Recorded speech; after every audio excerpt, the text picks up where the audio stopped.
You told yourself you were done after one piece. Then you had another. Then it was gone, and you were standing in the kitchen wondering what just happened. It wasn't weakness. It wasn't lack of willpower. It was something older, something built into you long before sugar came in plastic wrappers. Your body doesn't know what year it is. Your nervous system, hormones, and dopamine pathways were shaped in a world where sweetness was rare. Fruit meant calories, energy, survival. Your brain still reacts as if that world exists. When you eat something sweet, your brain releases dopamine, a strong reward signal. Studies, including early work by Bart Hobel at Princeton, showed that sugar can trigger brain responses similar in structure to addictive substances in animal models. Rats didn't just prefer sugar, they binged it and showed withdrawal-like behavior when it was removed. Your brain is not a rat brain, but the reward circuitry is evolutionarily conserved, and it doesn't stop in the brain. The gut also signals the brain through the vagus nerve. This gut-brain axis helps explain why sweetness feels so compelling. Your body is constantly evaluating whether a food is worth pursuing. For most of human history, sugar meant yes. Think of early humans. A rare bush of ripe fruit meant survival advantage. Eat quickly, eat enough, because tomorrow it might be gone.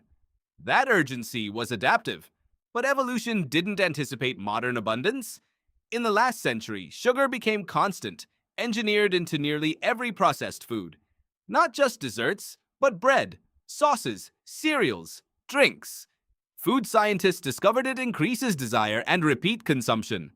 Research from endocrinologists like Robert Lustig has also highlighted how fructose is metabolized differently than other sugars, largely processed in the liver and less effective at triggering fullness signals. In practical terms, high sugar foods can leave you wanting more even after significant calorie intake. But cravings aren't just about energy. Stress changes them. Cortisol, your stress hormone, pushes the brain toward quick reward seeking. Sugar temporarily reduces discomfort, which reinforces the loop.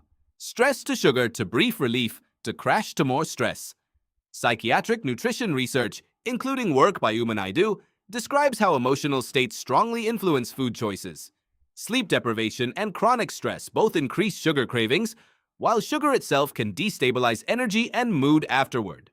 This is not a moral failure. It's a feedback loop. Your ancestors experienced sweetness rarely.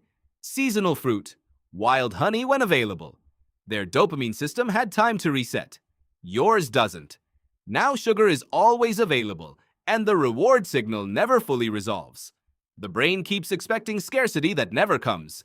So when you find yourself in front of an open cabinet at night, it's not a lack of control. It's an ancient system executing a survival strategy in a world it wasn't designed for. The craving is not the enemy. The mismatch is. Often, what looks like wanting sugar is actually tiredness, stress, lack of sleep, or emotional depletion. All states where the brain reaches for the fastest available relief. Understanding this shifts the question. Not, why can't I stop? But what is my body actually trying to fix right now? Because your system is responding exactly as it was built to. The problem is that the environment changed faster than biology could. You don't need to treat the craving as failure.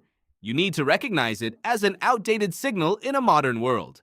And sometimes, that awareness alone is what breaks the loop. Just enough for the moment to pass, and for choice to come back online.